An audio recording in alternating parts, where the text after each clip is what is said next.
Olá, sejam muito bem-vindos a esse momento de reflexão. Eu me chamo Juliano e sou trabalhador da Casa de João Pedro, e hoje nós viemos aqui para trazer uma reflexão a respeito do Evangelho no Lar, ou a prática do Evangelho no Lar, ou como muitos chamam também, o culto do Evangelho no Lar. Nós trabalhamos sequencialmente os estudos do Evangelho à luz da doutrina espírita, principalmente através do Evangelho de Mateus, durante todo o ano, mas hoje, especialmente, nós viemos aqui apresentar a reflexão e também mostrar como fazer este Evangelho no lar, esta prática tão abençoada, a fim de que todos possam se aproximar de Jesus através das suas palavras que estão no Evangelho, das explicações que Kardec traz para nós, e principalmente desenvolver esse espaço, esse momento dentro do lar, onde começa a se estabelecer aí uma comunhão entre aqueles que estão vivendo nesse lar, mas também com aqueles que nos protegem do outro lado da vida, como a gente diz, né, no plano espiritual. Bom, mas e o que é esse Evangelho no Lar e o que ele representa para todos nós? Antes de nós entrarmos neste roteiro, especificamente, eu queria trazer aqui uma reflexão do Emmanuel, que está no livro Jesus no Lar, em que ele faz a introdução desse livro, que é escrito por Nélio Lúcio e psicografado pelo Chico Xavier, e que nós vamos aprofundar aqui o primeiro capítulo, mas eu quero trazer a primeira reflexão que ele faz já na introdução, nos dizendo que o culto no Evangelho no Lar, ou este Evangelho no Lar, ele é o momento em que nós trazemos, né, buscamos, nos aproximamos deste amigo celeste, no caso Jesus, convidamos ele para o santuário do nosso lar. E ele diz que, ao ele entrar no nosso lar, então, Jesus passa a controlar as nossas paixões, a corrigir as nossas maneiras e a inspirar as nossas palavras, os nossos comportamentos e os nossos atos. O que nos habilita, de certa maneira, a nos tornarmos um aprendiz dele, traduzindo esses ensinamentos que são eternos, né, através de ações vivas, ou seja, através do nosso comportamento ativo em relação a todos aqueles que se aproximam do nosso lar, que já vivem no nosso lar.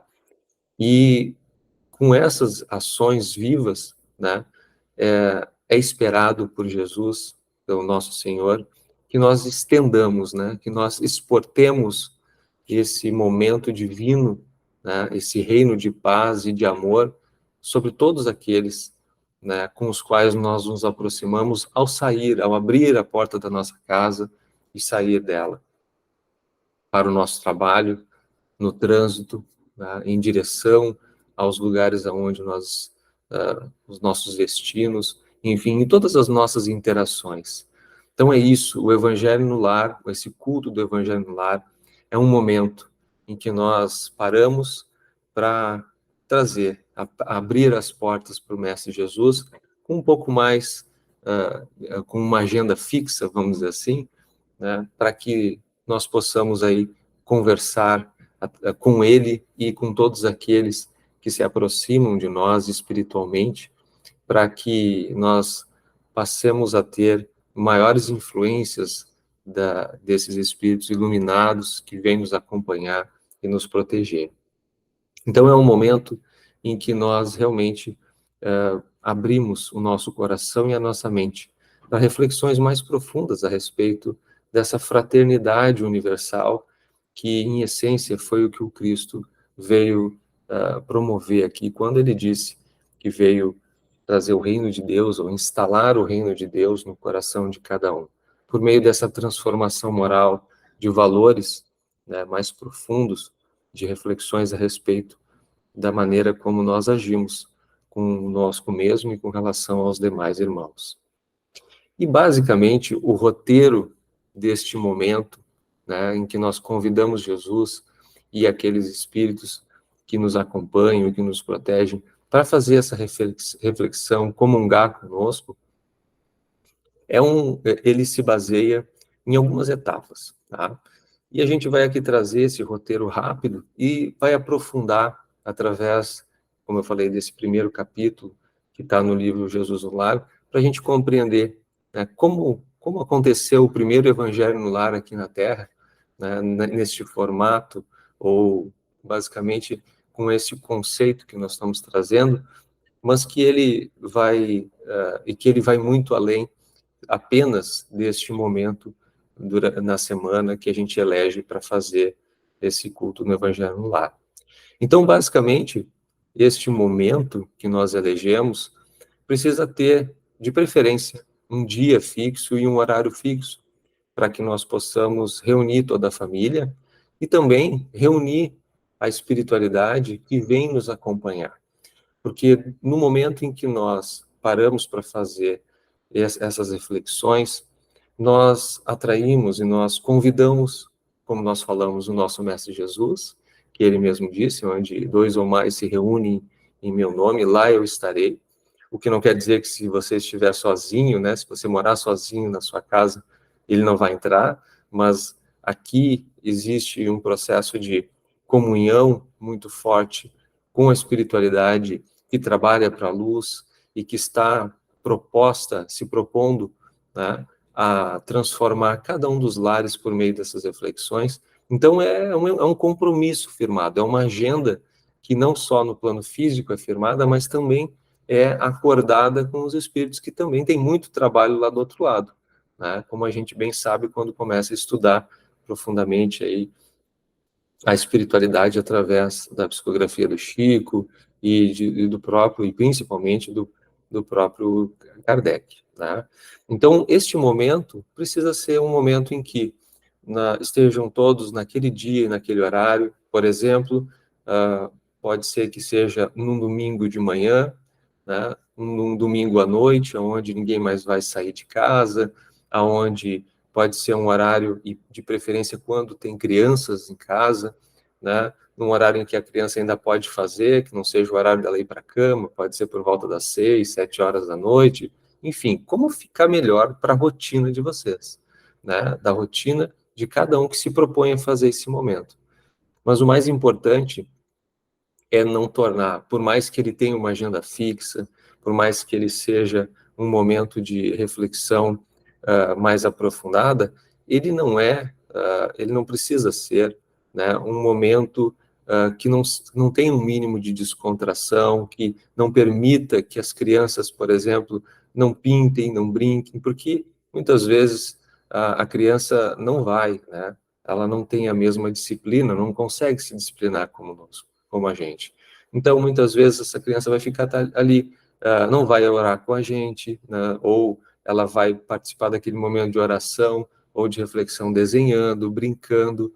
O momento precisa ser de conforto. Ou ela pode ter alguns alimentos junto para que ela possa comer, que todos possam beliscar, vamos dizer assim, se isso for uma necessidade. Enfim, é um momento de reflexão, é um momento que precisa ser agendado, que tem um horário e um dia fixos, mas ele não precisa ser algo duro, inflexível, né? Ele precisa ser minimamente descontraído para que possa fluir essa reflexão, essa conversa, porque é um momento, em essência, de aproximação dos corações que eles estão. Não só dos corações encarnados, mas dos corações desencarnados, né? Dos corações que, de alguma forma, nutrem um amor à distância por nós, no caso, eles no plano espiritual, e que nos acompanham nessa jornada, continuam nos acompanhando e nos protegendo, a fim de nos orientar nessa caminhada aqui na Terra. E, basicamente, o Evangelho no Lar, ele tem algumas etapas. Digamos que ele teria umas 5 etapas. Essa primeira etapa, tá, ela é uma etapa da prece inicial. Tá? Se definiu que vai ser domingo às 9 horas da noite. Geralmente a gente desliga a TV, desliga todos aqueles estímulos, né, que nos desconectam, ou que nos conectam demais com a materialidade, seja a TV, seja computador, celular, a gente se distancia, né, na mesa de jantar, geralmente a gente faz uma mesa de jantar, mas pode ser no sofá, enfim, aonde ficar mais confortável. E faça uma prece inicial. Essa prece pode ser um Pai Nosso, enfim, uma oração que venha do coração, que brote do coração. Ela não precisa ser uma oração extensa demais, mas ela precisa ser sincera, ela precisa ser sentida, né? E como uma conversa com Jesus, uma conversa com Deus, para que possa realmente estabelecer essa conexão. E após essa oração, nós pegamos o Evangelho segundo o Espiritismo, e aqui pode ser, nós sugerimos o Evangelho segundo o Espiritismo, porque ele é uma coletânea das principais passagens do Evangelho, em que Kardec aprofunda com uma explicação contextualizada a respeito dos momentos, do momento cultural, dos objetos utilizados naquelas parábolas, enfim, ele aprofunda não só desta maneira em termos de contexto cultural, sociocultural, mas também ele aprofunda à luz da doutrina espírita, pegando a chave do espiritismo e abrindo algumas portas que Jesus, algumas explicações que Jesus nos trouxe, e que elas estão, vamos dizer assim, elas são envolvidas por esta forma metafórica, ou seja, por essa forma simbólica, cheia de simbolismo, que nós precisamos aí aprofundar um pouco mais, né? Mas pode, se você tiver apenas uma Bíblia em casa, em que tem o Novo Testamento, pode abrir ela, né, e ler um trecho, seja de maneira aleatória, abrindo, né, e pedindo uma orientação a respeito de tudo que de que nós possamos estar passando naquele momento, que possa trazer alguma explicação, algum alento para que a gente possa refletir sobre aquele momento que a vida em conjunto daquela família está passando, mas também pode ser um estudo sequencial, todo o domingo às 9 horas, se for aquele horário eleito, né, vai ser estudado do primeiro ao último capítulo, uma cada dia. Então, é uma vez por semana que você vai fazer, vai maratonar, vamos dizer assim, essa série que é a vida de Jesus, descrita pelos evangelistas, né, e que estão ali, né, no Evangelho segundo o Espiritismo, ou, se você pegar, né, o Evangelho estando na Bíblia, também serve. Mas aqui voltamos a sugerir o Evangelho segundo o Espiritismo por essa explicação um pouco mais aprofundada e que torna mais fácil o entendimento a respeito desses valores e dessas verdades aí que Jesus veio nos trazer para nos transformarmos em seres do bem, em seres de bem, né?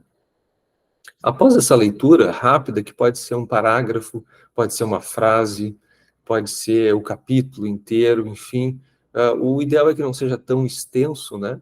Mas para que possa, porque cada capítulo do Evangelho, seja do Evangelho direto mesmo, ou do Evangelho segundo o Espiritismo, ele encerra ensinamentos que pode ser feitos seminários a partir daquele texto.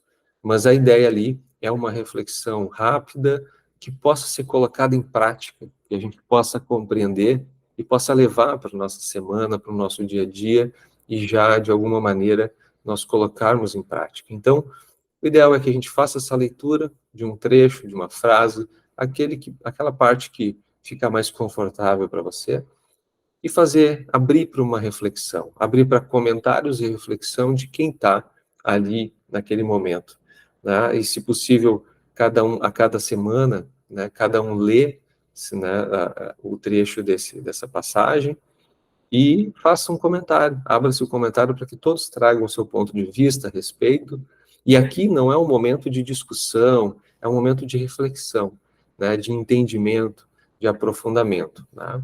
E para que seja um momento de harmonização entre aqueles que estão ali sentados, refletindo junto com Jesus. Depois de feita essa reflexão e esses comentários, nós finalizamos ela com uma prece pelo nosso lar, pedindo pelos parentes, pelos amigos, pelos encarnados e desencarnados, sejam familiares ou aqueles que estão mais conectados ao nosso coração, e a gente finaliza com uma prece de encerramento também do coração, pode ser um Pai Nosso, enfim, de maneira simples, de maneira, né, sentida, acima de tudo, sentida, né, dentro das fibras do nosso coração. O mais importante é que essa oração seja sentida. Que naquele momento, ao encerrar, e esse momento geralmente pode levar em torno de 15 minutos, pode ser 10 minutos, pode ser até 30. Não sugerimos mais do que 30 minutos, porque senão vira um estudo aprofundado, né? E o objetivo do Evangelho no Lar, né, não é exatamente esse, mas, né, ao longo do tempo, né, pela aproximação que vai se fazendo com o Evangelho, vai se tomando gosto por isso. E automaticamente aqueles integrantes do lar começam a se interessar um pouco mais. E aí vão eleger alguns momentos em que vai estudar por 1 hora, 1 hora e meia, e aí fica a cargo de cada um fazer isso. Mas este momento do Evangelho no Lar, especificamente, ele é um momento, sugere-se que seja um momento breve, ali, né, intercalando entre 10, 5, 10 até 30 minutos, né, conforme for a rotina e o momento, né, e a dinâmica da família, né, principalmente quando tem criança junto, enfim, precisa dormir mais cedo, ou seja, mais difícil de manter as crianças ali junto desse momento, né, às vezes não pode se estender demais. Mas o mais importante é abrir esse espaço para a gente se desconectar da materialidade, das preocupações, e abrirmos este canal de luz com o Mestre Jesus, com os amigos espirituais que estão nos acompanhando através desse momento em que a gente vai fazer essa prece, vai fazer essa oração, vai fazer essa leitura, vai refletir e pedir pela nossa proteção do lar, pedir para que possamos enfrentar os desafios dessa existência e de tudo aquilo que a gente precisa melhorar em nós e na nossa vida, né, com mais amor, com mais entendimento, com mais compreensão, enfim, trazendo Jesus mais próximo de nós para o nosso dia a dia. E é importante a gente falar também do que não é o Evangelho no Lar, né? Porque o Evangelho no Lar, ele, quando nós falamos e sugerimos isso dentro de um centro espírita, muitas vezes as pessoas acham que esse Evangelho no Lar, ele pode ser um momento de manifestação espiritual. Tá? E um Evangelho no Lar, é importante dizer, ele não é uma reunião mediúnica, ele não é uma reunião espírita, tá? Ela não é uma reunião que deve ser permitida uma manifestação espiritual. Então, é muito importante isso, e é algo de extrema importância nós entendermos que esse momento é um momento de estudo breve, de reflexão, de comentários, de integração, acima de tudo, dos corações que estão ali encarnados e desencarnados, né, nos acompanhando, mas ele não é um momento em que nós vamos ali fazer uma limpeza energética através de qualquer ato físico, né, do nosso com a manifestação física, né? Sim, os espíritos que vêm nos acompanhar, na medida da frequência que nós estabelecemos, né, com uma disciplina, eles vêm e sim, eles nos ajudam a harmonizar o lar. Sim, é feito, né, no plano espiritual, é levado aquelas preocupações, aquelas angústias, ao longo do tempo é tratado, né, energeticamente, e o nosso lar vai criando uma proteção natural, né? Uma proteção energética, uma proteção em que os irmãos espirituais ficam mais próximos de nós na medida do possível, e então sim cria uma conexão, mas ele não é um momento de reunião mediúnica. E uma coisa bastante importante é que pode ser usada no momento do Evangelho, utilizada a água fluidificada, né? Nós podemos colocar uma jarra com água, ou apenas um copo com água para cada um, como ficar melhor, né? E pedir naquele momento, naturalmente os espíritos já vão trazer elementos químicos, né, e fluídicos através do plano espiritual, eles vão fluidificar, né, vão magnetizar essa água com tudo aquilo que nós estamos precisando, individualmente, né, no nosso lar. Então, pode ser colocado um copo para cada um, né, com essa água, ou uma jarra para toda a família, e pode ser bebida naquele momento, e pode ser bebida durante toda a semana, um golinho por dia, enfim, como ficar melhor para cada um de vocês. Então, esse momento também serve para a magnetização dessa água e fluidificar ela com elementos que vão nos ajudar também fisicamente, tá? E mentalmente. Ele é algo bastante importante e que pode ser feito. Então, nós já falamos do que é, né, e do que não é esse evangelho no lar, e trouxemos aqui um pequeno roteiro, um rápido roteiro, para que possa ser implementado essa prática tão simples, mas tão poderosa de conexão com o nosso mestre. Tá? Então, esses são os elementos principais. E aqui eu trago, né, para finalizar essa reflexão, uma passagem, o primeiro capítulo desse livro, Jesus no Lar, que foi escrito, como eu comentei lá no início, por Neio Lúcio, que foi um dos espíritos que acompanhou a mediunidade de Chico Xavier e que psicografou alguns livros com ele e que também esteve encarnado durante um período, né, como muito próximo, né, dele na época. E ao desencarnar, ele continuou trabalhando com Chico, e esse foi um dos livros que ele trouxe por meio da mediunidade dele. E o capítulo 1, né, que chama-se O Culto Cristão no Lar, eu quero aqui rapidamente passar por ele, para que a gente possa fazer uma reflexão e entender, através dessa mediunidade tão magnífica, né, algo que, se não fosse esse trabalho mediúnico deles, nós não teríamos acesso, pelo menos por enquanto, né, enquanto encarnados, para ver como que aconteceu o primeiro evangelho no lar, junto com o Mestre Jesus encarnado aqui entre nós. Então, nesse capítulo 1, né, o Lúcio nos traz, começa a descrever esse primeiro momento que aconteceu na casa de Pedro, né, que era onde Jesus ficava.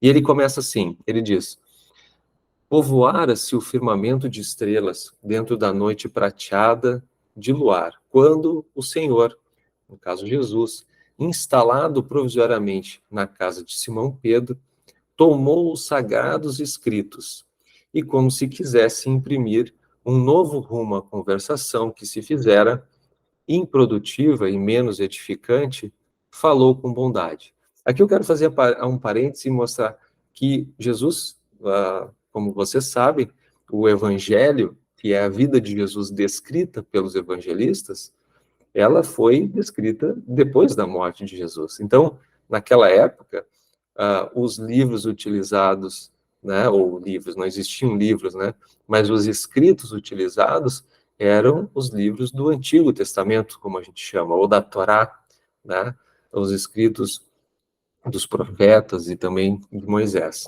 Então, é muito importante a gente refletir sobre isso, e é algo que a gente traz como reflexão nos nossos estudos aqui do Evangelho à luz da doutrina espírita. O Velho Testamento, bem compreendido também, bem estudado e aprofundado na sua simbologia, ele nos traz chaves de entendimento muito profundo à luz da doutrina espírita, né, principalmente, que nós podemos também nos edificar. Então, Jesus e todos aqueles liam, né, os únicos escritos que tinham naquela época eram, né, os livros ou os textos da Torá. Então, isso é uma curiosidade muito importante e para que a gente fique refletindo também sobre isso, né?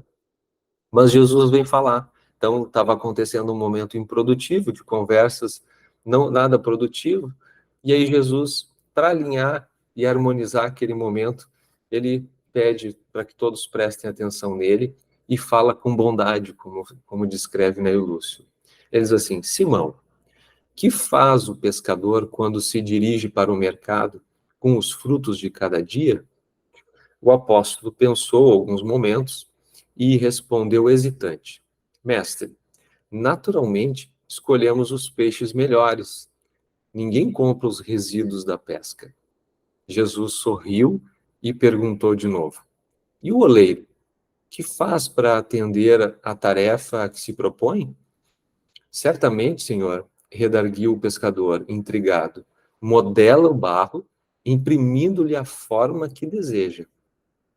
O amigo celeste, de olhar compassivo e fulgurante, insistiu. E como procede o carpinteiro para alcançar o trabalho que pretende? O interlocutor, muito simples, informou sem vacilar.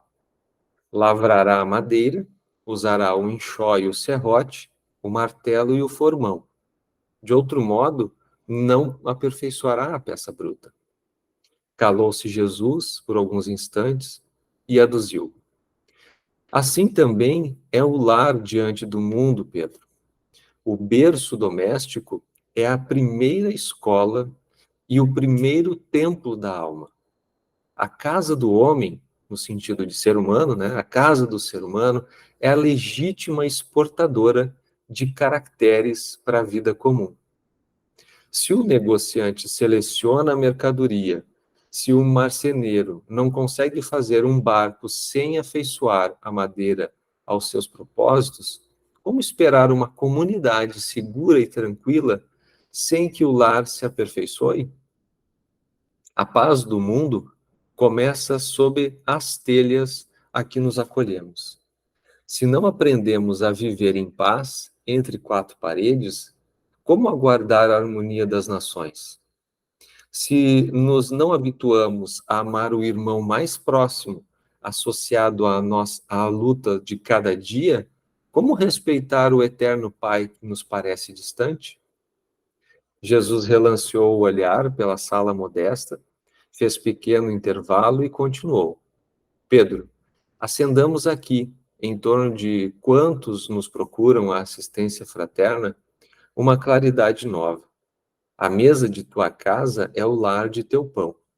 Nela recebes do Senhor o alimento para cada dia. Por que não instalar ao redor dela a sementeira da felicidade e da paz na conversação e no pensamento? O Pai que nos dá o trigo para o celeiro através do solo, envia-nos a luz através do céu. Se a claridade é a expansão dos raios que a constitui, a fartura começa no grão. Em razão disso, o evangelho não foi iniciado sobre a multidão, mas sim no singelo domicílio dos pastores e dos animais.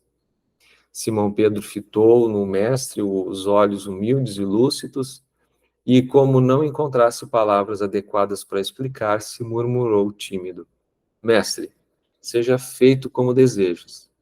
Então Jesus, convidando os familiares do apóstolo à palestra edificante e à meditação elevada, desenrolou os escritos da sabedoria e abriu, na terra, o primeiro culto cristão no lar.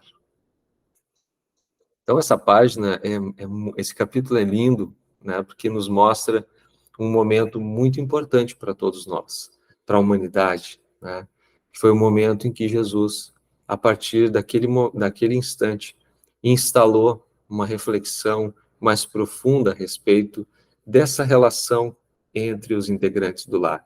E nos mostrou, como a gente leu agora aqui, né, que a transformação do mundo, não nos enganemos, não vai acontecer enquanto cada um dos lares, cada um dos integrantes de cada lar não estiver humanizado, né? Então é impossível nós termos uma sociedade edificada na paz, no perdão, na compreensão, no entendimento, se os núcleos básicos dessa sociedade, que são os lares, não estiverem harmonizados, não estiverem integrados nesta conexão iluminada com Deus, com Jesus, com esse evangelho vivo que foi Jesus aqui na Terra e que continua vivo, né, através desses escritos, quando nós abrimos e refletimos sobre eles. E mais do que isso, né, como nós falamos aqui e repetimos agora, colocamos em prática essas ações que são puramente inspiradas por Deus através da orientação do Mestre Jesus, dos mestres, dos irmãos que estão nos acompanhando no plano espiritual, dos nossos anjos guardiões, dos nossos mentores, dos nossos protetores. Então, meus irmãos, essa reflexão, essa breve reflexão, teve como objetivo e tem como objetivo principal trazer para cada um de nós aqui, sejam aqueles que já praticam o Evangelho no lar, uma maneira de refletir a respeito de como fazem, mas principalmente para aqueles que ainda não se aproximaram desse momento de reflexão, de estudo e de transformação dos seus corações, em como e a importância deles para que a nossa sociedade seja melhor, a começar pelo coração de cada um dentro de cada núcleo familiar. Então, esse foi o objetivo da nossa reflexão de hoje, e queremos aqui agradecer a todos aqueles que nos acompanharam até agora, né, e que possam, de alguma maneira, instalar, né, no coração, nos lares de vocês, assim que possível, esse momento, porque não temos dúvida, será um momento de transformação, na medida em que houver frequência, que houver disciplina, e que vocês vão percebendo que a vida em família começa a se transformar, seus corações começam a se transformar, o seu momento no dia a dia, no trabalho, as reflexões, as intuições começam a ficar mais harmonizadas, por mais que estejamos, né, irritados ou venhamos a nos perturbar por alguma razão que naturalmente acontece enquanto estamos encarnados, né, em todas as nossas relações, nesses altos e baixos que vivemos, em um determinado momento, se vocês conectarem e pedirem oração, né, estando e fazendo essa reflexão semanal e ao longo do tempo, até mesmo diária, vocês vão ver que haverá uma transformação significativa, né, na reação, né, nas ações, nos comportamentos de cada um de vocês. Então, nosso muito obrigado. Casa de João Pedro que agradece a atenção de vocês e que tenham aí um excelente dia, uma excelente tarde, uma excelente noite, né, para aqueles que estão aí escutando em outros momentos ou assistindo também em outro momento. Nosso muito obrigado, fiquem com Deus e com Jesus no coração. Um abraço.